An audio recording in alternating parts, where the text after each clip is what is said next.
नमस्कार साथियों, स्वागत है आपका हमारे YouTube चैनल में।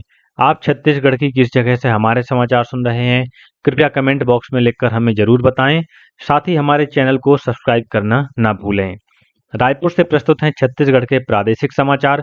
समाचारों के साथ मैं विपिन शुक्ला। पहले मुख्य समाचार। प्रधानमंत्री नरेंद्र मोदी ने रक्षा उत्पादन में आधुनिकीकरण और आत्मनिर्भरता पर ध्यान केंद्रित करते हुए भारत के रक्षा क्षेत्र में उल्लेखनीय परिवर्तन की सराहना की है। आईईडी विस्फोट में शहीद एएसपी आकाश राव गिरपुंजे का कल रायपुर में किया गया अंतिम संस्कार। मुख्यमंत्री, उप मुख्यमंत्री और पुलिस अधिकारियों सहित आम जनता ने दी श्रद्धांजलि। विश्व रक्तदाता दिवस के उपलक्ष्य में आज प्रदेश भर के सभी आयुष्मान आरोग्य मंदिरों में जन जागरूकता कार्यक्रम आयोजित किए जाएंगे और प्रदेश में आज से मानसून की गतिविधियां बढ़ सकती हैं। अब समाचार विस्तार से। प्रधानमंत्री नरेंद्र मोदी ने पिछले 11 वर्ष में भारत के रक्षा क्षेत्र में हुए उल्लेखनीय परिवर्तन पर प्रकाश डाला है। एक सोशल मीडिया पोस्ट में प्रधानमंत्री ने कहा कि रक्षा उत्पादन में आधुनिकीकरण और आत्मनिर्भरता हासिल करने पर ध्यान केंद्रित किया गया है। उन्होंने कहा कि यह देखना उत्साहजनक है कि कैसे भारत के लोग राष्ट्र को मजबूत करने के साझा संकल्प के साथ एकजुट हुए हैं। वहीं रक्षा मंत्री राजनाथ सिंह ने कहा है कि भारत के रक्षा क्षेत्र में पिछले 11 वर्ष में प्रधानमंत्री नरेंद्र मोदी के नेतृत्व में ऐतिहासिक परिवर्तन हुआ है। एक सोशल मीडिया पोस्ट में श्री सिंह ने कहा कि प्रधानमंत्री के नेतृत्व में मजबूत सीमाएं, आधुनिक सशस्त्र बल, स्वदेशी हथियार, रिकॉर्ड रक्षा निर्यात और वैश्विक विश्वास से यह क्षेत्र आत्मनिर्भरता की ओर अग्रसर हुआ है। पिछले एक दशक में भारत ने अपनी सुरक्षा नीति को स्पष्टता, दृढ़ निश्चय और आत्मविश्वास के साथ परिभाषित किया है। 2016 की सर्जिकल स्ट्राइक से लेकर 2025 में ऑपरेशन सिंदूर तक संदेश स्पष्ट है। भारत अपनी राष्ट्रीय सुरक्षा के लिए खतरों को बर्दाश्त नहीं करेगा। ऑपरेशन सिंदूर आतंकवाद विरोधी प्रतिक्रिया में एक महत्वपूर्ण क्षण था। एक सटीक समन्वित मिशन जिसमें देश के वीर जवानों ने सीमा पार 9 आतंकी शिविरों को बेअसर कर दिया, जो पहलगाम आतंकी हमले का एक तत्पर और निर्णायक जवाब साबित हुआ। स्वदेशी विनिर्माण ने इसकी सफलता में महत्वपूर्ण भूमिका निभाई। आईएनएस विक्रांत से लेकर लंबी ऊंचाई वाले लाइट कॉम्बैट हेलीकॉप्टर एलसीएच प्रचंड तक भारत आत्मविश्वास के साथ डिजाइन और तैनाती कर रहा है। वहीं आईडीईएक्स जैसी पहल स्टार्टअप और एमएसएमईज भारतीय सुरक्षा बलों के लिए अत्याधुनिक समाधान प्रदान कर उन्हें और अधिक सशक्त बना रहे हैं। सुकमा जिले में सोमवार को हुए आईईडी विस्फोट में शहीद एएसपी आकाश राव गिरपुंजे का कल राजधानी रायपुर में अंतिम संस्कार किया गया। इससे पहले मुख्यमंत्री विष्णुदेव साय ने कल माना स्थित छत्तीसगढ़ सशस्त्र बल परिसर पहुंचकर शहीद के पार्थिव शरीर पर पुष्प चक्र अर्पित कर उन्हें नमन किया। इस दौरान उन्होंने शहीद के पार्थिव शरीर को कंधा देकर विदाई दी। मुख्यमंत्री ने शहीद पुलिस अधिकारी के परिजनों से मुलाकात कर अपनी संवेदना जताई और उन्हें हर संभव मदद का भरोसा दिलाया। उन्होंने कहा कि जवानों का बलिदान व्यर्थ नहीं जाएगा।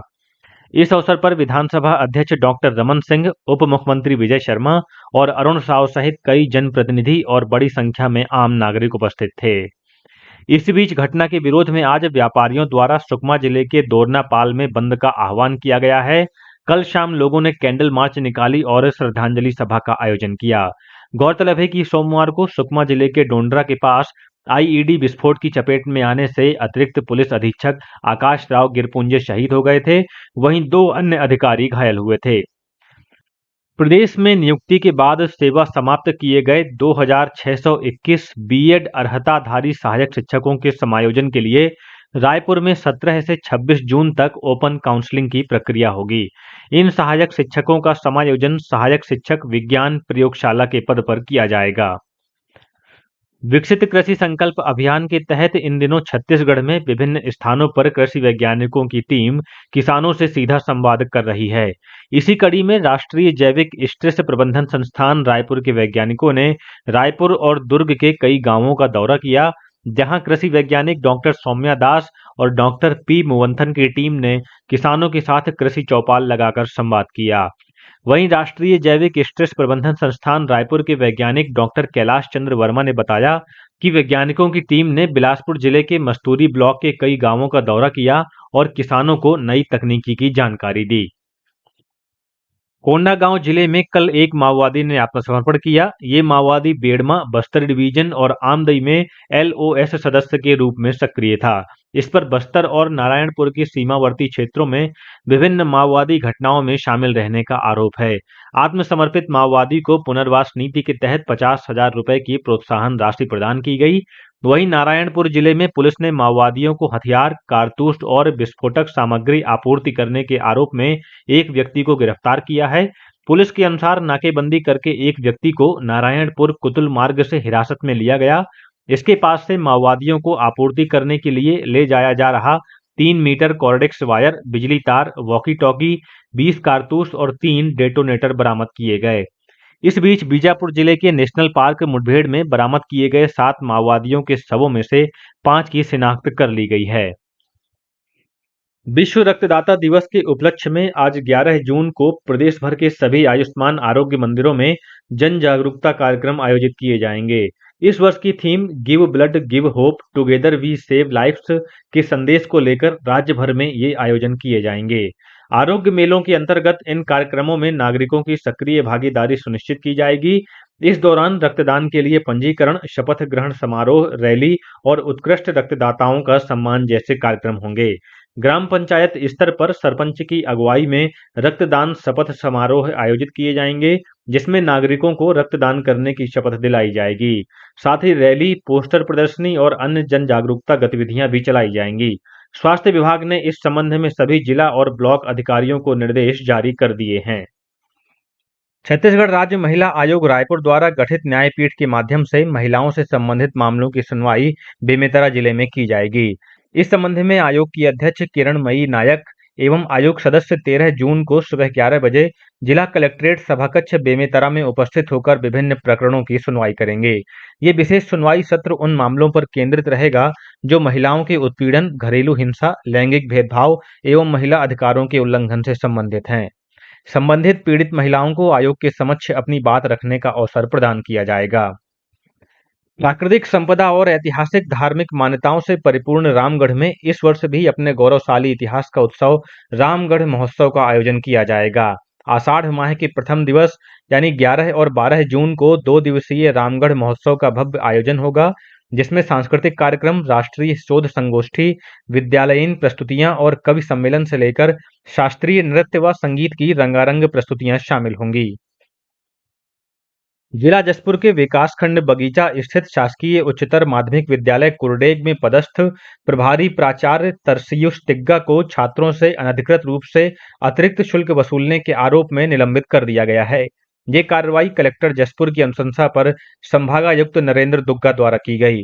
प्राप्त जानकारी के अनुसार श्री तिग्गा द्वारा कक्षा 9वीं से 12वीं तक के छात्रों से शासन द्वारा निर्धारित शुल्क दर से अधिक शुल्क वसूला गया। इस संबंध में प्राप्त शिकायत पर विकास खंड शिक्षा अधिकारी बगीचा द्वारा जांच कराई गई। जांच प्रतिवेदन में आरोप प्रथम दृष्टया सत्य पाए गए। रायपुर स्थित इंदिरा गांधी कृषि विश्वविद्यालय में आयोजित 4 दिवसीय राष्ट्रीय आम महोत्सव का कल समापन हुआ। कृषि मंत्री रामविचार नेताम समापन समारोह में मुख्य अतिथि के रूप में शामिल हुए। इस अवसर पर आम उत्पादक किसानों और संस्थाओं को पुरस्कृत किया गया। छत्तीसगढ़ में आम उत्पादन के क्षेत्र में उल्लेखनीय योगदान देने वाले प्रगतिशील किसानों का भी सम्मान किया गया। छत्तीसगढ़ व्यापम द्वारा आबकारी विभाग में आरक्षक के रिक्त पदों पर लिखित भर्ती परीक्षा के लिए ऑनलाइन आवेदन प्रक्रिया 4 जून से शुरू हो गई है। छत्तीसगढ़ व्यावसायिक परीक्षा मंडल रायपुर से मिली जानकारी के अनुसार इस पद के लिए 27 जुलाई को परीक्षा आयोजित की जाएगी। आबकारी आरक्षक परीक्षा के लिए ऑनलाइन आवेदन पत्र भरने की अंतिम तिथि 27 जून को शाम 5 बजे तक निर्धारित की गई है। और अब पेश है मौसम का हाल।